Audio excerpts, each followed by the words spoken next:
Mesdames et messieurs, bonjour, c'est Blad, j'espère que vous allez bien. Aujourd'hui, on se retrouve pour une vidéo haute en exclusivité et en passion et en émotion, puisque pour la première fois sur YouTube France, voire le YouTube Monde, si mes recherches sont bonnes, vous avez deux véhicules extraordinaires dans des configurations totalement identiques, face à face.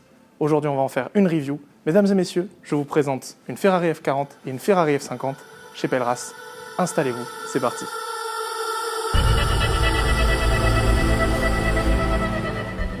E tutti gli atti sono stati una conseguenza di questo sogno dell'adolescenza.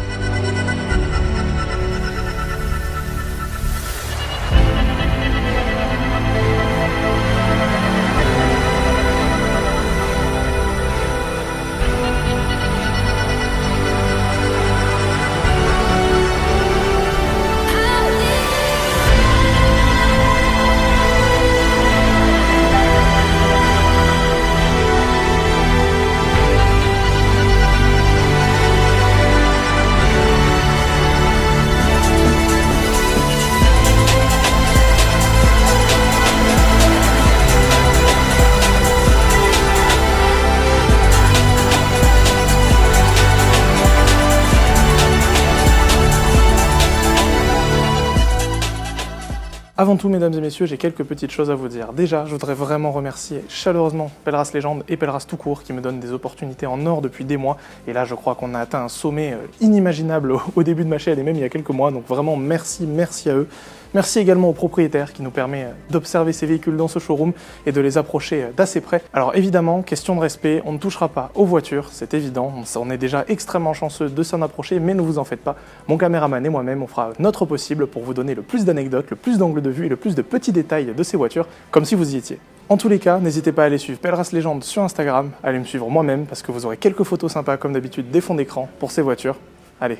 La F40, c'est un modèle très spécifique pour Ferrari puisqu'il était censé fêter donc les 40 ans de la marque, mais c'est également le dernier modèle qu'Enzo aura supervisé jusqu'au bout puisqu'il meurt en 1988 et que la F40 débute sa production en 1987. Il y a pas mal d'anecdotes sur cette voiture, mais on en parlera un petit peu tout au long de la vidéo. L'autre voiture qu'il y a juste en face, c'est également une voiture anniversaire pour Ferrari puisqu'il s'agit de la Ferrari F50. Comme le nom l'indique, elle fête les 50 ans de Ferrari, elle sort presque 10 ans plus tard et elle est disponible donc en cabriolet. Elle garde une philosophie un petit peu différente par rapport à la F40 puisque vous avez ici un moteur V12 cette fois-ci, très spécifique mais atmosphérique contrairement au turbo de la F40. Mais ça, on va en parler également un petit peu plus en détail. Venez avec moi, on va s'attarder sur les faces avant de chacune.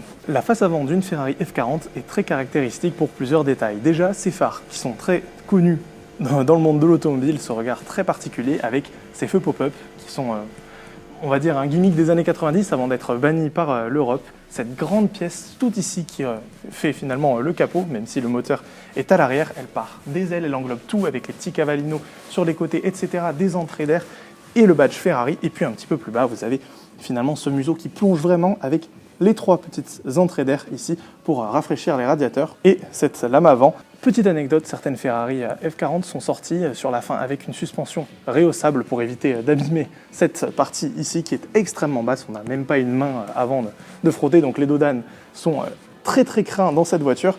Par contre, un détail assez marrant qu'on ne peut voir que quand on s'en approche, vous l'avez juste ici, regardez, les phares ont quelques stries puisque c'est encore la fin des années si vous voulez, des feux en vert. Vous avez des stries ici pour le désembuage, c'est un détail assez intéressant.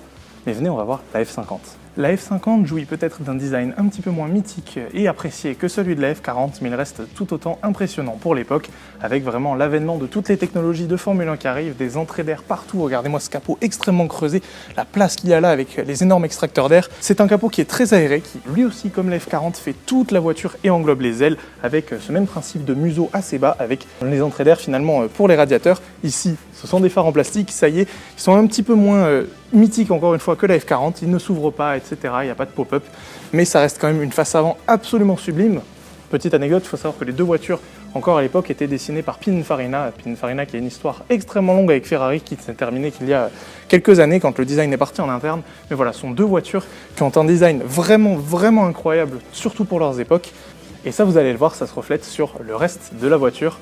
Celle-ci, comme celle-ci d'ailleurs. C'est difficile de ne pas trop user de superlatifs quand on parle de ces voitures-là. Vous avez ces grandes ailes, donc, qui sont partie intégrante du capot, qui sont extrêmement bombés avec les petits Cavallino ici, ces très grandes jantes qui semblent grandes mais qui finalement ne sont que du 17 pouces au design mythique, encore une fois avec leurs 5 branches comme une étoile et puis l'écrou central, référence à la compétition, ces grands extracteurs d'air qui viennent sur ces portières avec 2 nouvelles entrées d'air pour aller gaver en air les turbos, un côté qui finalement est très travaillé, vous le voyez, les lignes sont très sexy mais très droites, toutes lancées vers l'arrière avec, vous le voyez vraiment, le comportement de la voiture qui se termine par cet immense aileron typique, mythique sur cette F40. Ici, le petit loquet pour ouvrir la portière avec la serrure. Et donc ici, le petit badge Designo di Pininfarina pour dire qu'il a été grand acteur dans le style de cette voiture. Les galbes italiens et l'influence de la course sont tout aussi visibles sur cette partie arrière. 2 nouvelles entrées d'air absolument partout pour rafraîchir des radiateurs et des éléments moteurs. En veux-tu, en voilà. Toujours ces jantes qui ici ont un déport quand même assez important. Le déport, c'est donc le décalage de la jante pleine jusqu'à arriver en fait au flanc du pneu. Il est hyper impressionnant, c'est vraiment un arrière qui est fabuleux, hein. C'est l'arrière de la F40, on ne manque pas de superlatifs encore une fois pour le décrire, avec cet aileron absolument typique, avec l'embossage F40 qui n'est présent que sur le côté droit de la voiture, et ici encore une fois des extracteurs d'air. Cette ligne, ici, on la retrouve vraiment sur toute la voiture, cette ligne noire, et c'est un clin d'œil que l'on retrouve également sur la F50, mais pour ça, on va aller la voir pour en parler. Ici, sur la F50, on voit l'apport en modernité et en technologie, puisque vous avez des jantes déjà un petit peu plus grandes, de 18 pouces, même si je préfère le design rétro de celle de la F40. En parlant de rétro, les rétroviseurs sont plus ronds, plus élancés, plus effilés, on arrive vers la forme des rétroviseurs un petit peu des années 2000, avec encore une fois le Cavallino, et puis ces portières un petit peu plus plates, mais toujours en galbe avec cette ligne, comme j'en parlais pour la F40, qui fait vraiment tout le tour de la voiture. Ici, des entrées d'air, il y a moins besoin d'entrées d'air puisqu'il faut juste finalement rafraîchir le moteur et non les turbos, puisqu'on en reparlera, mais ce moteur est un V12 atmosphérique directement tiré de la compétition et des Formule 1 de l'époque. Et puis on va encore une fois vers cet arrière avec cet immense capot, presque encore plus grand et plus impressionnant que celui de la F40 qui cache donc ce moteur, des jantes pareilles avec un sacré déport. Et si vous voyez des petits défauts sur cette voiture, comme notamment ces jantes, eh bien sachez que c'est un compliment aux propriétaires qui les utilisent comme il se doit, puisque cette voiture fait des track days, notamment les Pelras Driving Experience, et ça c'est tout à son honneur, c'est un plaisir de voir des véhicules comme ça, utilisés et pas bichonnés et gardés dans un showroom, dans une enclave sécurisée. C'est vraiment agréable de voir qu'ils sont utilisés comme il se doit. Et puis sur la partie arrière, vous avez ce grand aileron qui prend sa source directement ici sur les ailes, et qui vient fournir un appui aérodynamique vraiment important, avec ce grand trou, et ici, juste là, le petit monogramme Ferrari présent depuis des dizaines d'années, tout comme ce Cavallino qui se voit relier les 2 feux avec ce grand bandeau qui est en fait une grille d'aération pour le moteur, avec juste en dessous un rappel de ces 2 feux ici et là, avec les 2 sorties d'échappement de chaque côté et ce diffuseur qui commence un petit peu vraiment à se former comme les diffuseurs des supercars des années d'après. Ça me rappelle d'ailleurs un petit peu par sa forme vraiment comme ça, ici avec le diffuseur de la Ferrari Enzo qui arrivera 10 ans après. C'est vraiment un arrière qui est entre rétro et moderne, et je trouve que c'est vraiment sympathique. J'aime vraiment beaucoup l'arrière de cette F50, mais si on allait le comparer avec celui de la F40. La partie arrière de cette Ferrari F40 est vraiment mythique, avec cette grande ouverture ici. D'ailleurs, petite anecdote, pour un remplacement de ce panneau, il faudra débourser près de 30 000 € et un petit peu plus de 15 000 pour l'avant. Il est gigantesque, tout en fibre, comme l'intégralité de la voiture. On peut presque le voir à travers la peinture, à certains endroits d'ailleurs, tellement qu'elle est fine. Ça, on va en reparler encore une fois juste après. Grande ouverture qui donc cache ce moteur, un V8 2,9 litres, vraiment petit bloc tiré de la compétition encore une fois, auquel on a greffé des turbos, une technologie vraiment rarissime à l'époque qui confère 478 chevaux. Alors, il y a des débats, c'est entre 470 et 500 chevaux en fonction des évolutions, mais cette F40 tourne aux alentours, oui, des 480 chevaux, avec évidemment boîte manuelle, propulsion, pas d'assistance, parce que c'est une machine à tuer, une pistarde, une vraie voiture de pilote. Ce moteur, vous pouvez d'ailleurs l'apercevoir à travers la vitre, avec toutes ces petites entrées ici pour, encore une fois, laisser passer l'air qui sera dirigé depuis l'avant vers cet immense aileron, encore une fois, caractéristique de la F40, avec plein de petites parties ajourées ici pour rafraîchir le moteur, un appui aérodynamique vraiment important, et toujours cette présence des 4 feux Ferrari, encore une fois présent depuis des années et des années, que l'on perd aujourd'hui. Ça me fait un petit peu de peine parce que je trouve que c'est vraiment un élément de design caractéristique. Les serrures ici pour pouvoir soulever l'immense partie arrière, la grille, encore une fois, plaque d'immatriculation, monogramme Ferrari, pas de petit cheval ici. En revanche, vous aurez ces 3 échappements centraux absolument caractéristique et que l'on retrouve d'ailleurs sur la 458 Italia, une sorte d'hommage qui avait été faite à cette voiture. Vous me connaissez, vous savez que j'adore ça et je sais que vous aussi, alors on va faire un point anecdote sur cette F40 et on ira en faire un sur la F50 juste après. La F40, c'est une voiture qui est produite entre 87 et 92, encore une fois, je vous l'avais dit, par Ferrari, et la dernière voiture supervisée par Enzo Ferrari. C'est une voiture qui originalement fêtait les 40 ans de Ferrari et qui donc devait être une série vraiment limitée, pas plus de 400 exemplaires. Sauf que la demande est telle que les exemplaires sont augmentés à 1000, puis à 1311 exactement. Alors beaucoup ont disparu aujourd'hui, ce qui en fait une voiture vraiment recherchée, mais il n'y a pas que ça, c'est aussi que c'était une voiture exceptionnelle pour l'époque, comme je vous l'ai dit, turbo, presque 500 chevaux, une carrosserie extrêmement légère en fibre, un châssis vraiment précis, vraiment fait pour la piste, un poids très contenu, 1104 kg exactement, d'où l'usage très très léger de peinture, ce qui permet, comme je vous l'ai dit, d'apercevoir parfois à certains endroits, sur des versions qui n'ont pas été repeintes, la fibre à travers la peinture. C'est quelque chose qu'on verra aussi sur la F50. C'était une voiture vraiment de pilote, vous n'aviez aucune assistance, pas d'aide, etc., pas d'ESP, ABS, tout ça, mort de rire, pas d'airbag évidemment. Quand le turbo se mettait en marche après avoir chargé, c'était coup de pied aux fesses immédiat, la voiture partait d'un coup, c'était une voiture vraiment une machine de pilote.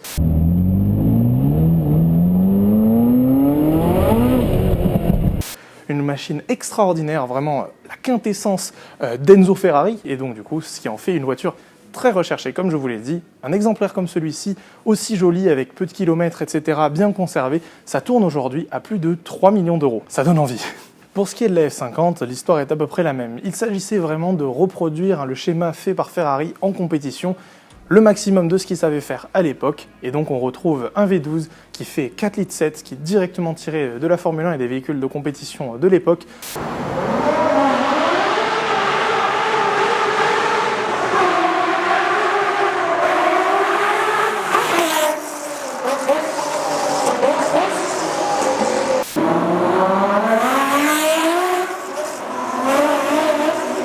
On est aussi aux alentours des 500 chevaux puisque cette fois-ci c'est de l'atmosphérique, pas de turbo, donc une machine vraiment rageuse, encore une fois avec toutes les technologies de Formule 1 de l'époque, donc un châssis vraiment travaillé avec des suspensions de pointe. Alors oui, même si elle a peut-être pas la cote de popularité que la F40 a, en tout cas auprès des jeunes passionnés d'automobile, c'est une voiture qui vaut tout autant le coup et qui vaut tout autant son prix puisqu'on a pareil des exemplaires aux alentours de 3 millions d'euros quand ils sont vraiment propres.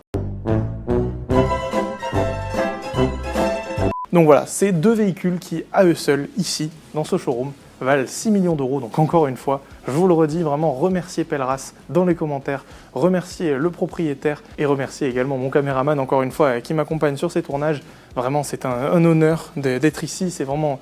Voilà, moi, vous savez, je suis toujours assez professionnel, mais cette fois-ci, j'ai pas pu faire de script, incapable, une telle passion, une telle émotion de tourner ces véhicules-là, que j'en suis presque là à en pleurer, c'est juste incroyable. Bon allez, avant que je me mette à pleurer, je vais me remettre de mes émotions et on va aller voir l'intérieur. Bon, comme je vous l'ai dit, par respect pour le propriétaire et surtout parce que c'est vraiment des véhicules exceptionnels que je ne veux pas toucher, on ne va pas aller voir les intérieurs. Par contre, on va pouvoir en parler puisqu'on a une claire vue ici à travers la vitre et l'éclairage.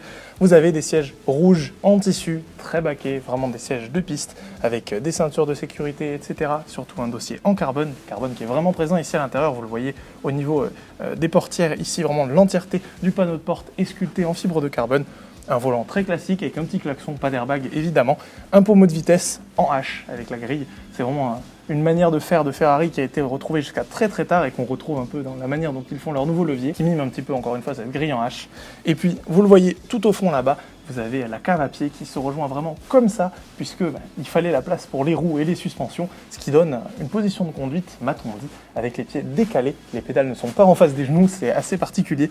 Voilà, c'est des véhicules qui sont extraordinaire, avec quelques boutons, un petit peu d'électronique, mais vraiment pas tant que ça, des manomètres de pression, des contours, un tableau de bord entièrement en feutrine. C'est très sommaire, très basique, mais tout ce qu'il fallait pour aller exploser les records sur les pistes avant de se tuer à l'époque. Nouvelle anecdote avant de parler de l'intérieur de cette F50, la capote ne peut pas être utilisée, mais genre du tout, il faut rouler cheveux au vent au-delà de 80 km/h. Pourquoi pas, c'est assez intéressant et assez marrant de le savoir. Toujours pareil, ce volant très classique, un petit peu plus formé pour avoir la prise avec les mains vraiment, mais un klaxon, c'est tout, pas d'airbag, des sièges vraiment baquets encore une fois qui commencent à mélanger cuir et Alcantara, qui ont du noir mais qui ont toujours cette partie centrale en Alcantara rouge évidemment, qui sont vraiment hyper, on doit être vraiment hyper engoncé dedans. De toute façon, je pense que je rentre pas, donc tant mieux, j'ai pas essayé quoi que ce soit, j'aurais été un petit peu triste. Toujours cette grille en H, cette fois-ci, 6 vitesses avec la marche arrière au fond. D'ailleurs, le pommeau est en carbone, c'est absolument magnifique. On commence à apercevoir un petit peu d'éléments de confort avec des bouches d'aération orientables, tout ça. Mais rien toujours de vraiment extravagant. Des panneaux de porte toujours en carbone, un tableau de bord toujours en feutrine ou en alcantara, j'arrive pas vraiment à bien voir, je pense que c'est de l'alcantara d'ici, des commodos, etc. Très très très basique. Encore une fois, un intérieur qui est vraiment radical et qui est totalement dans la philosophie des voitures de course. D'ailleurs, dernière anecdote, du coup on en a parlé brièvement tout à l'heure sur cette F40 et sur cette F50, mais l'épaisseur de la peinture est telle, comme je vous l'ai dit, qu'on voit la fibre à travers la peinture. Littéralement, il y a seulement 2 couches de peinture qui avaient été apposées pour gagner un maximum de poids, ce qui fait que quand vous jouez un petit peu avec les lumières, avec les angles, je vous montre, vous arrivez à voir littéralement la fibre se dessiner à travers la peinture. C'est absolument dingue et ça montre encore une fois vraiment la philosophie de ces 2 voitures. Comment réussir à conclure une vidéo comme celle-ci? Comment arriver à passer cette corde et à la remettre? Je viens de faire le pas, c'est bon, j'y retourne plus. Que dire? Tant d'émotions, vraiment remercier, vraiment, et je le fais déjà moi-même, mais je compte sur vous en commentaire pour remercier Pelleras Légende, Pelleras tout court, le propriétaire et encore une fois mon caméraman, mais c'est une opportunité de dingue, vraiment, je ne sais pas comment j'arriverai à faire mieux, vous proposer une présentation de 2 voitures mythiques, 2 voitures qui toutes les 2 valent plus de 6 millions d'euros, qui sont identiques, comme ça, dans un cadre incroyable avec l'exposition d'Harcourt juste derrière. Je ne sais pas comment je pourrais vous faire mieux, mais en attendant, j'espère que vous pourrez accueillir cette vidéo et que vous allez accueillir et partager cette vidéo autant qu'elle le mérite, autant que ces voitures le méritent. C'est vraiment une exclusivité française, voire mondiale, donc vraiment, je compte sur vous pour exploser ces pouces bleus, exploser les abonnements et exploser les partages à vos amis, à votre famille, à votre grand-mère, à tout le monde, même à votre chien, si vous voulez lui montrer la vidéo, je suis sûr que ça lui plaira, parce que c'est 2 bijoux dont on ne parlera jamais assez. 2 bijoux qui ont fait l'histoire automobile, une histoire automobile qui aujourd'hui prend un tournant. On commence à mettre sur nos routes des smartphones roulants, et là c'était une époque où je pense on était à l'apogée de l'automobile, à l'époque où la seule chose qui comptait c'était faire des machines à passion et des machines à émotion, et là je pense qu'on avait les 2 exemples parfaits. Merci beaucoup de m'avoir regardé, c'était Blad, chez Pelleras Légende, on se retrouve ici pour des prochaines vidéos ou ailleurs. À vous de me le dire, n'hésitez pas d'ailleurs à me suggérer des modèles qui vous plaisent dans les commentaires et on essaiera de les trouver pour vous faire des vidéos. Merci beaucoup, à la prochaine, ciao.